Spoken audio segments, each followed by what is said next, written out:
Добре дојдовте во новата 20-та епизода. 20 епизоди поред креираме содржини од студентите за студентите. Оваа епизода е поддржана од Шпарка се банка и пакетот за млади Вајбон, кој водени од нивните стратешки заложби, силно верува во младите и се залага за нивната финансиска стабилност.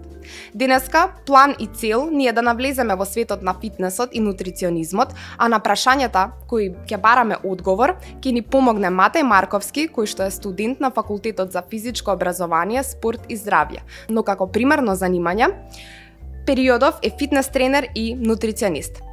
Здраво, Матеј, како си? Неверојатно добро. Фала на покана. Ти благодарам што денеска се удважи на мојата покана и ќе зборуваме малку за фитнесот, но и тоа како да се храниме здраво.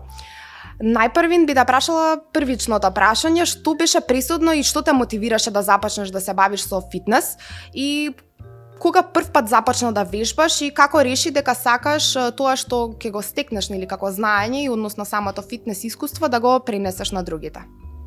Супер прашање. Прво почнав да вежбам на мои 15 години. Мотив на тоа ми беше покачување на самодоверба, со самото тоа што не сакав како изгледам, не се осеќав убаво во своја кожа и донесов одлука да направам промена. Почнав со вежбање, вежбав регуларно, стрит воркаут почнав.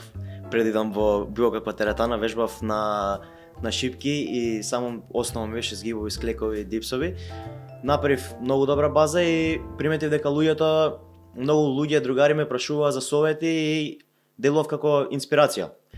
И си викам, можам да го направам ова како кариера и да бидам од помош на луѓето што сакаат да се подобра, да. И земав едукација, почнав да студирам на ДИВ и нутриционизам истовремено завршив курс и навлезен сум доста во исхрана, во нутриционизам и во фитнес и бодибилдинг општо.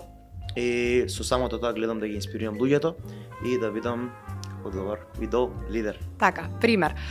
Еве, тука ти го спомна образованието. Колку е важно образованието во погледот на тоа да се занимаваш со фитнес?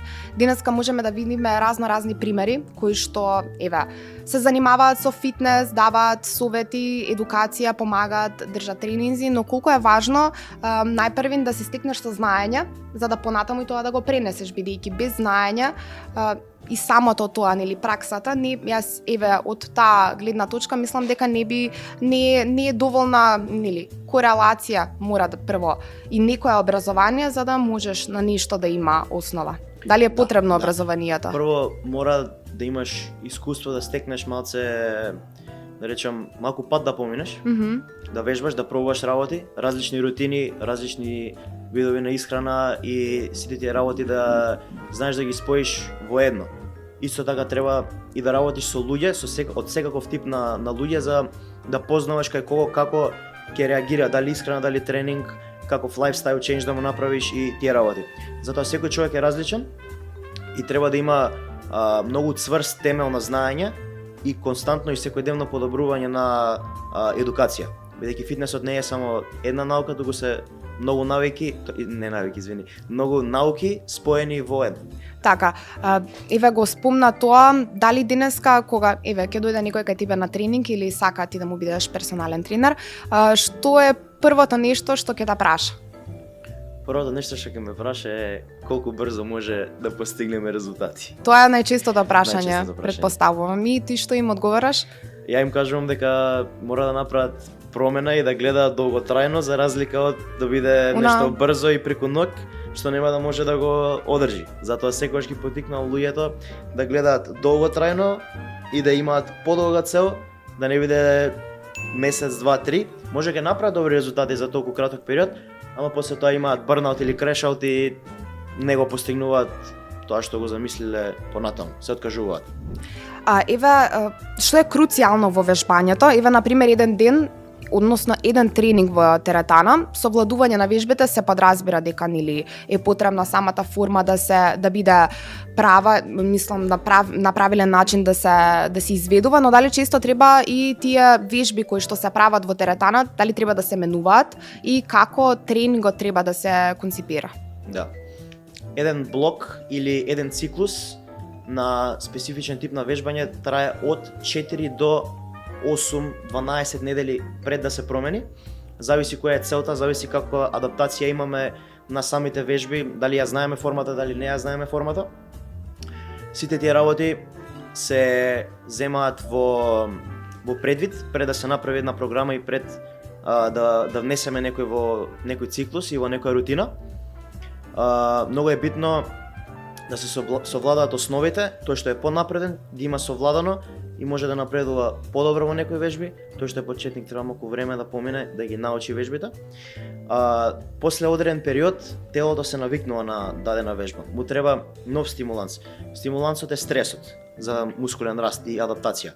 Штом стигнеме некоја, да речеме, некоја килажа што веќе ја дигаме толку и толку пати, мора или да накачиме килажа, или па да смениме репетиции, или да смениме тренинг или редослед на вежби, така да зависи кој како напредува и дали има знаење од претходно или не, но од типично 8 до 12 недели пред да се смени рутината. Така, еве самиот тренинг има и некои техники кои еве јас би претпоставила, но еве ти ќе ми кажеш дека се употребуваат кога еве кај понапредните вежбачи, би рекла, еве на пример дроп сериите, супер сериите, негативните повторувања, дали ќе можеш да ми ги објасниш малку накратко и да ми кажеш каде можат, односно оние што вежбаат, кога би можеле овие техники да ги применуваат? Ќе ги декодирам една по една. Дроп сет типично се користи на некоја дадена вежба каде што сакаме пример во подолг период да седиме во тој прозор на анаболиза и на кинење на мускулното влакно, односно подолго да трае вежбата, за да имаме подобар прогрес во самото растење. Тоа го практикуваме ако имаме пример дадена вежба, ја правиме подолго време, потоа не можеме со таа дадена килажа да постигнеме повеќе репетиции, спуштаме на помала килажа за да го направиме подолго трењето. Тоа се вика дроп серија. Тука овозможуваме подолго да трае една серија и поголем интензитет да постигнеме. Суперсет се користи две различни вежби или две различни партии, не може иста вежба да биде, тоа е друго. Две различни партии, да речеме грб и гради. Правиме една вежба, после тоа правиме уште една вежба и со самото тоа ги мешаме партиите, пример доколку сме на брзање, имаме краток период на тренинг и правиме адаптација. Правиме малце гради, па после тоа правиме грб. Тоа е одличен начин како ние да постигнеме во краток период многу добар воркаут. Што друго направиш? Дроп серии, супер серии? Мислам дека дроп сериите ги поминавме, супер серии, така, негативните повторувања. Негативните повторувања се добар начин за тензија на мускулот. Од 3 до 8 секунди се има научни докажувања дека има најголем раст на мускулот и на влакното, мускулното влакно нормално, и што поспоро е движењето на есентрика, односно на долниот дел, толку поголем раст имаме во една дадена серија. Но ова можам да го претпоставам, ова е повеќе кај понапредните вежбачи. Понапредните вежбачи, да. Конкретно за тоа зборам, да. Еве тука ќе го спомнеме и пирамидалниот тренинг, дали и овој е вид на тренинг или ова е како некоја додатна техника во самиот тренинг? Додатна техника е, да, но може да се рече дека е начин на тренинг, со самото тоа што пирамидален тренинг опфаќа почнување од помала килажа кон поголема. Да речеме, дадеме една вежба, главна серија ќе не биде со 70 кила. Со 30 кила правиме една загревачка, со 50 кила правиме уште една серија која може да ја рачунаме како работна серија и после тоа веќе сме загреани, зглобовите се спремни и можеме да поминеме на главната серија и тука да се исцрпиме максимално. Постои пирамидална шема од погоре кон назад, правиме загревачка серија, правиме максимална серија и потоа уште една серија може да направиме и третата серија евентуално ако не можеме со таа килажа ќе смалиме на 50 кила, од 70 на 50 кила. Значи може пирамида од доле према нагоре и од нагоре према надоле. Тоа обично се прави кај поголеми мускулни партии како загревачка серија. Исто така препорачувам за постари луѓе да прават повеќе пирамидални тренинзи, бидејќи зглобовите им страдаат од долготрајност. Мгм. И им треба повеќе време да се загреат, така да можат пирамидален тренинг да прават константно со 2, 3 или 4 серии пред да отидат до главната серија. Така, ти го спомна загравањето, па и тука ќе да прашам дали загравањето и истегањето на крајот на тренингот е важно за да имаш добар тренинг. Бидејќи многу често, еве јас кога одам во теретана можам да забележам луѓе кои што доаѓаат и веднаш се фаќаат за справите, веднаш вежбаат, не се загреваат, понатаму не се истегнуваат. Колку е тоа важно да го правиме? Ја го викам тоа школско загревање на почеток на тренинг. Тренинг не почнува без школско загревање. Да загрееш глава, пети, нервен систем да спремиш, половина, рамења, сите тие работи се неопходни за телото да функционира и да речем да го разбудиш од сон, за кога ќе почнеш да вежбаш да има убава активација. Со самото загревање можеш и да потрошиш малце повеќе калории, бидејќи имаш плюс 10 минути активност. Можеш да креваш поголема килажа, нервниот систем е поспремен и се помали ризиците на повреда. Затоа сметам дека тоа е најбитен дел за да ти почне тренингот. Тоа е да речам навлагање во тренингот. Чим ти се загрееш убаво, ќе влезеш и убаво во тренингот. А на крајот на тренингот истегање, можам да речам дека е окей. Не сум за секогаш, има каде може да се користи. Би рекол посебен тренинг за надвор од тежинскиот тренинг да биде у посебен период од денот или неколку пати во неделата кај што одмараш, бидејќи веќе кога мускулот ти искинат, последно нешто што сакаш да му дадеш е статично загревање, пример држење на некоја позиција подолго време, пример вака кога држам раката 30-40 секунди е статично загревање, а тебе мускулот ти е веќе искинат. Така да тоа го практикувам посебен период од денот или на денови кога што одмарам, каде што статично загревање, повеќе крвоток да се разбудиш и не му ставаш толку стрес на мускулот и на лигаментот. Кога веќе зборуваме за загревање, сега ние не можеме да вежбаме, не сме во теретана, можеби некоја следна прилика ќе снимаме таму, тоа ни е во план, но сега ќе се загрееме малку. Сега ќе видите, ќе се загрееме со едни вежби за загревање, но јас премив како прашања. Матеј, бираме помеѓу две работи и сега тоа е нашето загревање за да продолжиме понатаму во емисијата.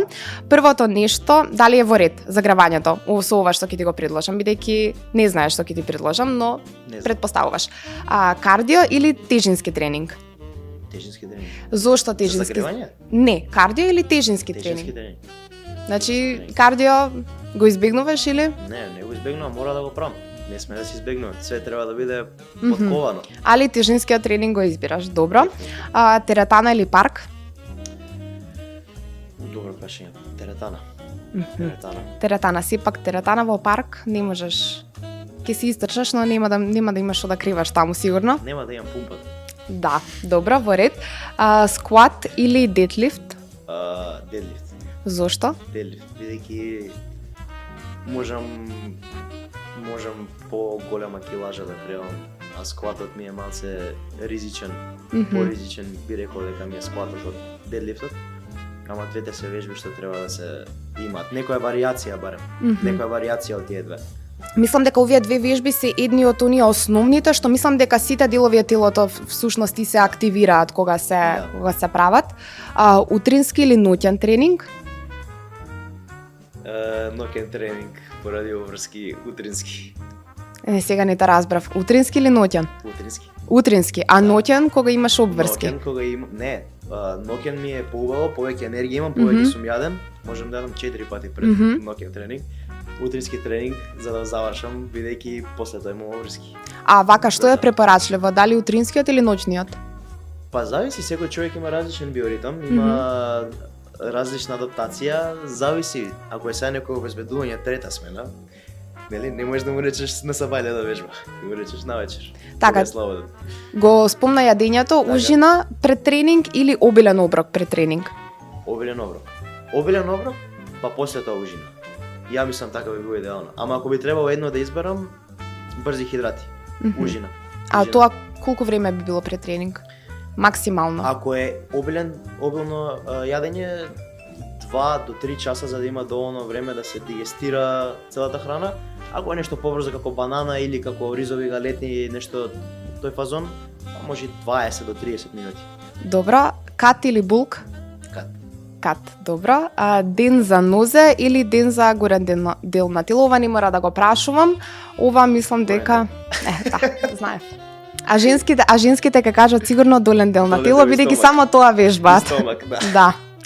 Ама добро, тоа се стереотипи. Мислам дека женските вежбаат горен дел на тело, но еве така машките валја така. А ние велиме дека машките само па горен дел вежбаат, не ги вежбаат носет. Вежбаат и нозе, но сепак горен дел на тело. И како за крај, вежбање за изглед или вежбање за здравје и сила? Здравје и сила пред се, изгледот си доаѓа последователно. Така, еве ова беше некоја наша загревање, но еве тука ќе спомнам и за тоа дали се уште има стереотипи, еве ги спомнавме тоа дека женските вежбале само нозе, дали има се уште стереотипи дека женските кога одат во теретана одат само да се сликаат или одат да вежбаат само нозе и стомак. Дали има примери, а јас мислам дека има примери за женски кои што навистина одат и вежбаат и оставаат многу машки без див. Има изненадливо, има многу девојчиња што ќе дојдат во теретана и ја ги гледам и вежбаат и појако од машки. И стварно и дури и креваат повеќе од машки. Така да дефинитивно има девојчиња што вежбаат многу појако од машки. Машко вежбање. Машко вежбање, да. Ги комплексираат понекогаш може да се каже. Да.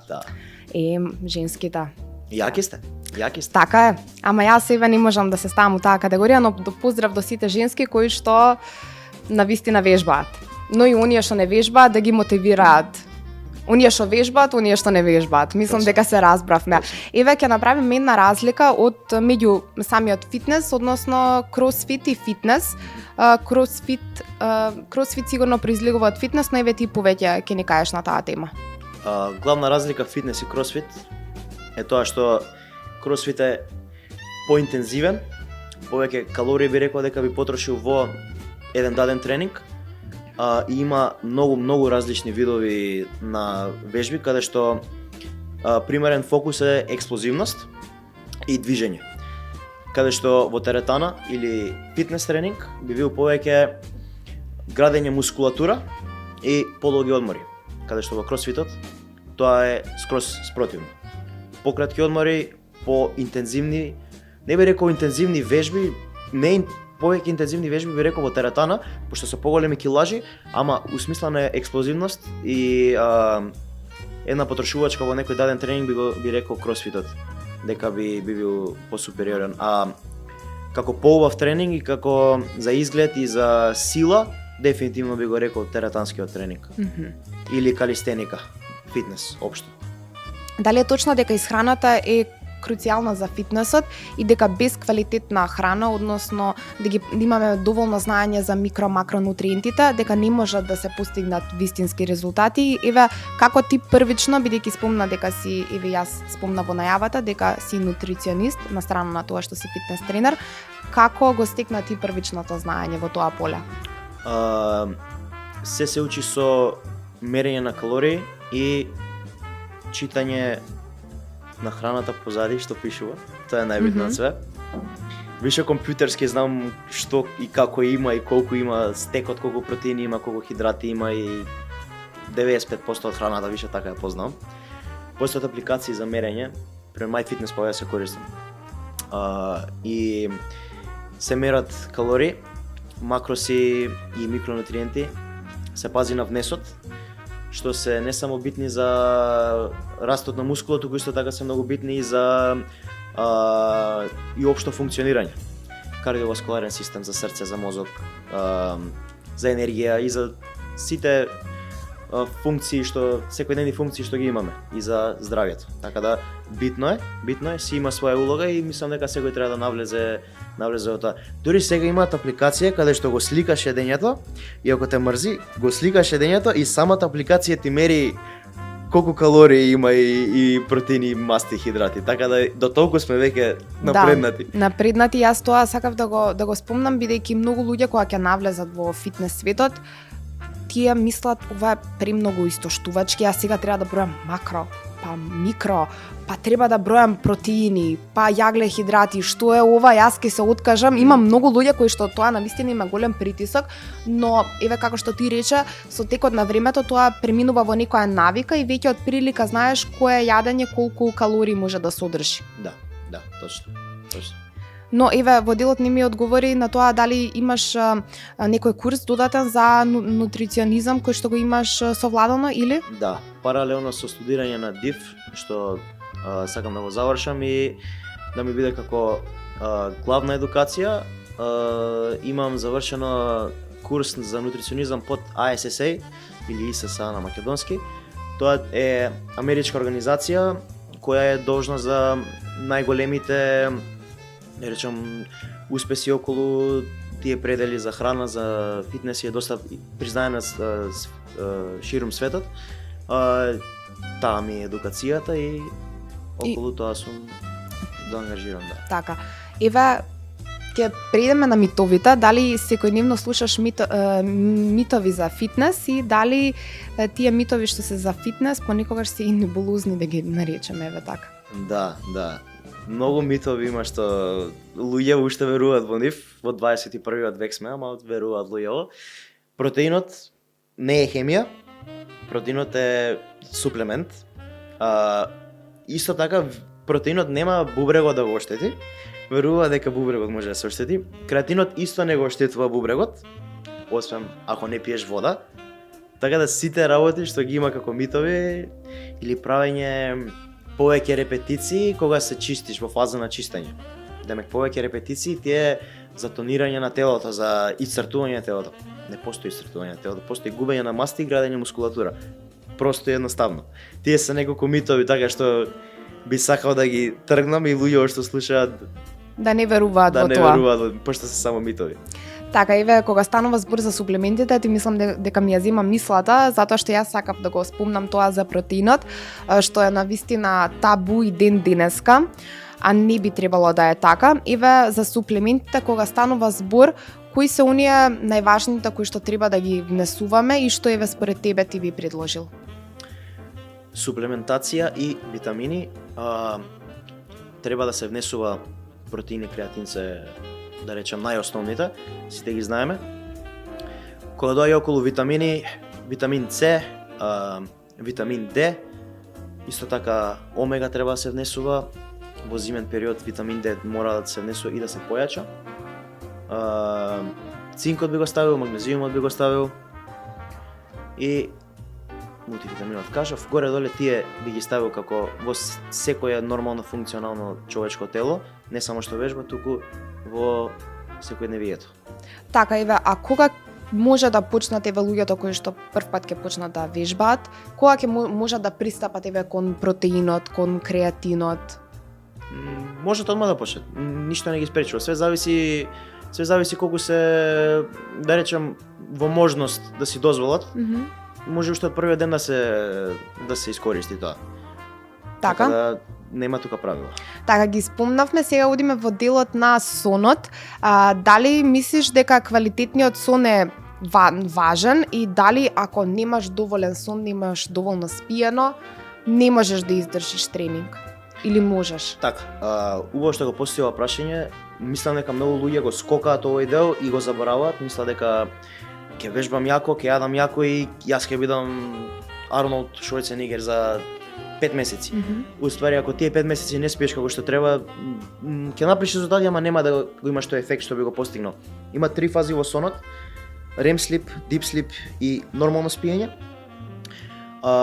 REM и deep sleepот се најбитни и се најкратки. Во целото спиење тие ефекти и тој прозор каде што телото се регенерира и гради нова мускулатура, расте, се развива, се одмара на некој начин, ама ние ако спиеме 4 сати, нема да имаме доволно простор за да влеземе во таа фаза. Исто така ако легнеме у 4 сата да спиеме во 12, тие фази се дешаваат во текот на ноќта, а ние полем ноќ веќе сме скокнале, така да нема истиот ефект да го има и битно и кога легнуваме. Затоа би рекол дека сонот е нај пропуштен и највеќе луѓе го сваќаат како најнебитно, а уствари е најбитно од све. Има врска дали ќе легнеш во 10-11 и станеш во 6-7, има дали ќе легнеш во 3 и ќе станеш во 10. Може си добил пак 7-8 спиења, 7 сати спиења, ама како ќе се осеќаш не е добро. Поручек може ќе имаш да си летаргичен или да немаш енергија, да ти се приспива, ако легнеш рано и го одржиш тој убав сон, после текот на денот ниту ќе ти се спие, ќе имаш енергија и за тренинг, ќе можеш и 5 пати да вежбаш ако сакаш, ако имаш убав сон. Така да одморот е најбитен, а одморот се дешава кога спиеме, не кога вежбаме. Така, еве ти го спомна и нели она одморот, колку е важен одморот кога вежбаме, еве на страна на спиењето, еве сме спиеле доволно, вежбаме, одиме во теретана и ги исполнуваме оние сите работи кои што треба за да нели изградиме добро тело и да се чувствуваме здрави и да имаме сила, но колку е важно да имаме одмор меѓу деновите кога не вежбаме. Така. Во смисла да имаме еден rest day Така. или два во текот на неделата. Тие се денови кај што телото расте. Че ние му даваме некој даден стимул, даден стрес кога вежбаме.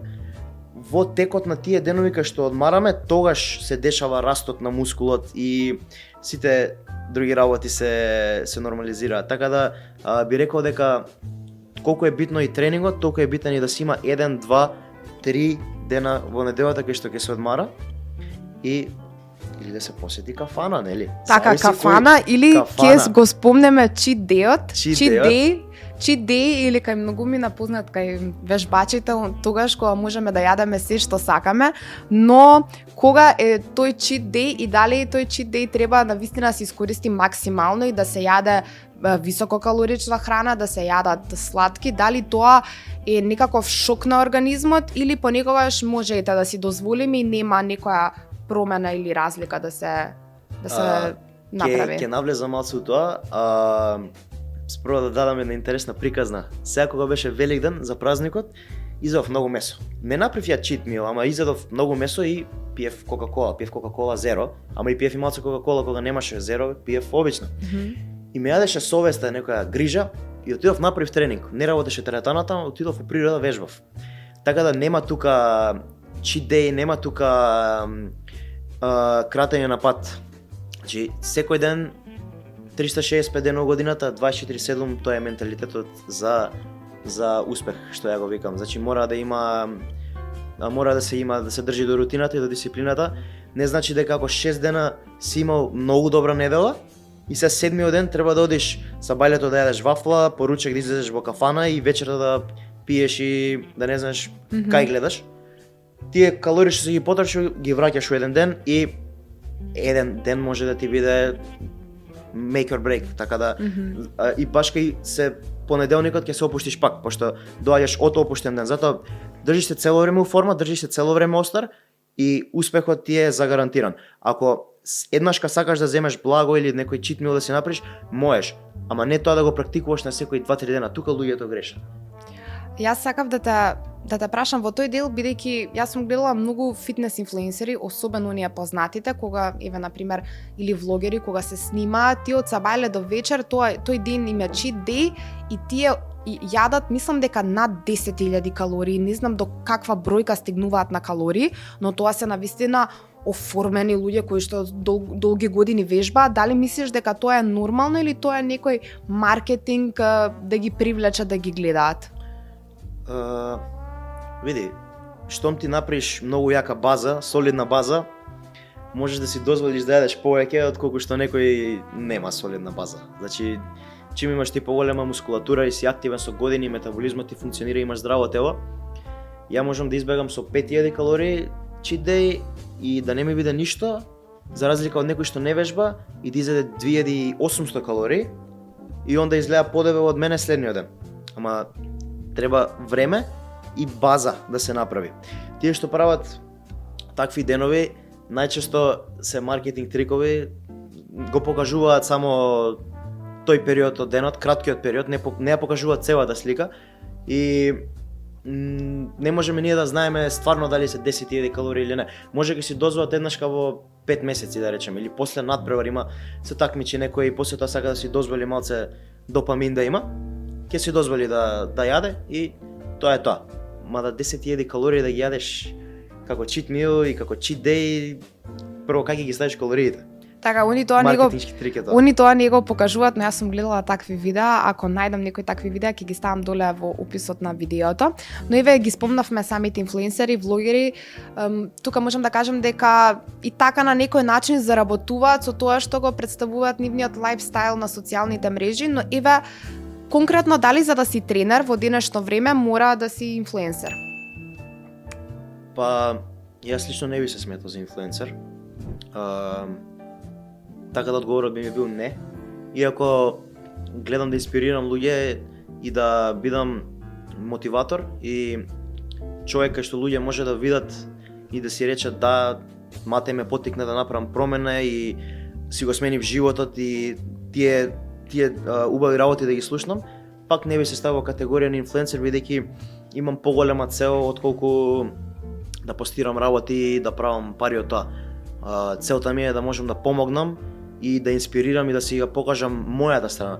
Додуша, ако некој ме гледа мене и може би ме доживе како инфлуенсер или како и да ме доживе, јас на крај на денот мотивот за мене е тоа да постирам, бидејќи како покажувам само мојот пат и мојот начин на живот. Не гледам јас некоја скриена цел да заработам пари или било што, си ја покажувам мојата слика и мојот начин на живот. Така, но денеска многу фитнес тренери можеме да кажеме дека и на вистина се и на некој начин инфлуенсери, бидејќи влијаат на луѓето, но еве како што рече ти, не нужно мора да си инфлуенсер за да бидеш добар фитнес тренер. Да. Понекогаш и на непокажување и поголем фокус на самата работа донесува поголеми резултати, но еве ти како фитнес тренер како ти изгледа денот? Дали се ти испланирано од час во час или понекогаш еве си даваш слободен простор и имаш ете да речеме и време за себе? Така. Станувам рано, доста рано станувам. Некај 6-7 сум веќе на нозе. Ке доручкувам, тоа ми е најбитно да доручкувам и гледам да го фатам денот одма со тренинзи, со часови личен мој тренинг. Бидејќи тренингот ми е не најтежок дел од денот, ама да речам физички најтежок дел од денот и можам да го завршам на време и после тоа ми е целиот ден полесен. Сега после тоа нормално ќе искочиш, ќе јадеш, ќе прошеташ, ќе одвојам некој одеден период од денот каде што неколку часа работам на онлайн програмите и комуницирам со луѓето што им правам програми и им давам нив знаење и вредност и си имам од прилика одредено кој период од денот за што ми е. Гледам да си имам рутина и структура и со тоа да си го следам секој ден. Така, еве, таа рутина е многу важна, но најчесто кај студентите и понекогаш е занемарена, бидејќи кога настапува колоквиумската сесија, испитната сесија, тогаш студентите учат секогаш на времето кое што го изгубиле. Во сабота кога им стават испит.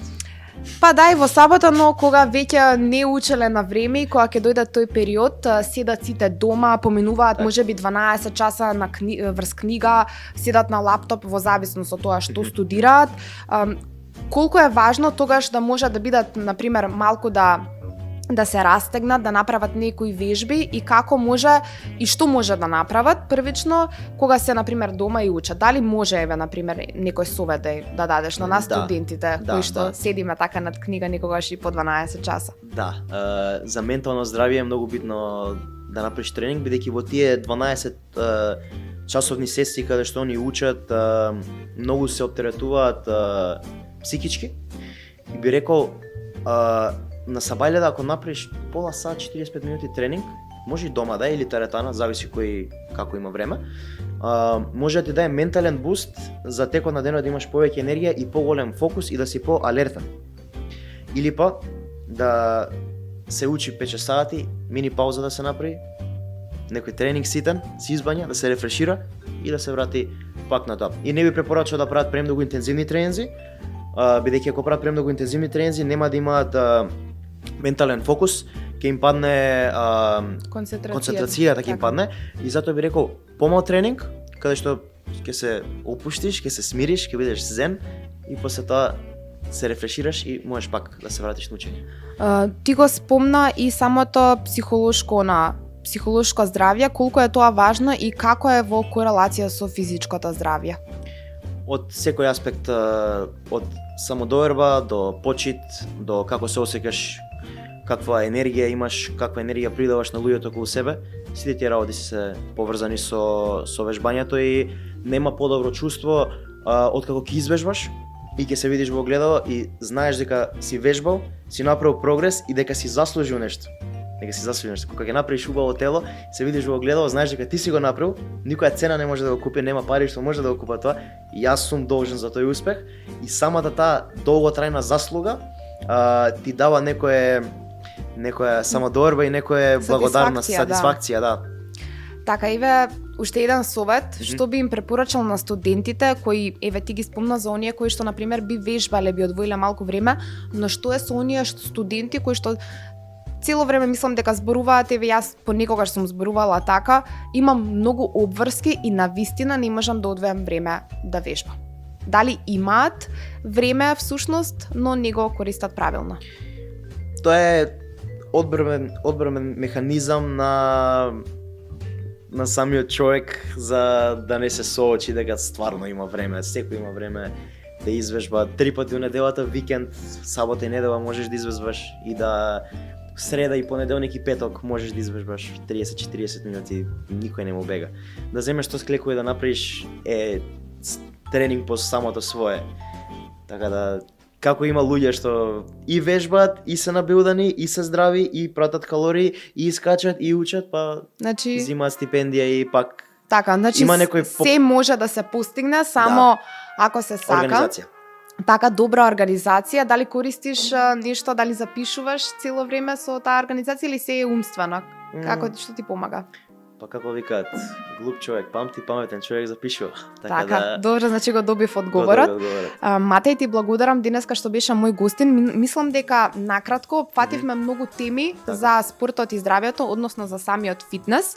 Ти благодарам, Матеј, тука ќе ја заокружиме оваа епизода, која што е поддржана од Шпарка се банка и пакетот за млади Вајбон. Уште еднаш, Матеј, ти благодарам што беше денеска мој гостин. Сакам да ви се заблагодарам и јас. Фала ти теа што ме викнавте на оваа платформа да можам да се искажам, да инспирирам луѓе, да можам да помогнам. И сакам да ги охрабрам сите студенти да почнат да вежбаат, да се занимаваат малце повеќе со фитнес, нутриционизам. Пред се е интересно и е убаво и за вас и за здравјето ваше. И би сакал да се понудам ако некој има нешто да ме праша или му треба помош, да може да ме контактира мене. Ќе помогнам со задоволство и ви благодарам уште еднашка. Ти благодарам, Матеј, уште еднаш и еве Матеј е отворен за секаква соработка, односно можете да го исконтактирате на неговите социјални мрежи, ако е така. Да. Еве, се надевам дека ви дадовме доволно одговори, но и причина да започнете уште денес да ги практикувате здравите навики, бидејќи клише, ама вистина, во здраво тело е и здравиот дух. До следно видување, поздрав!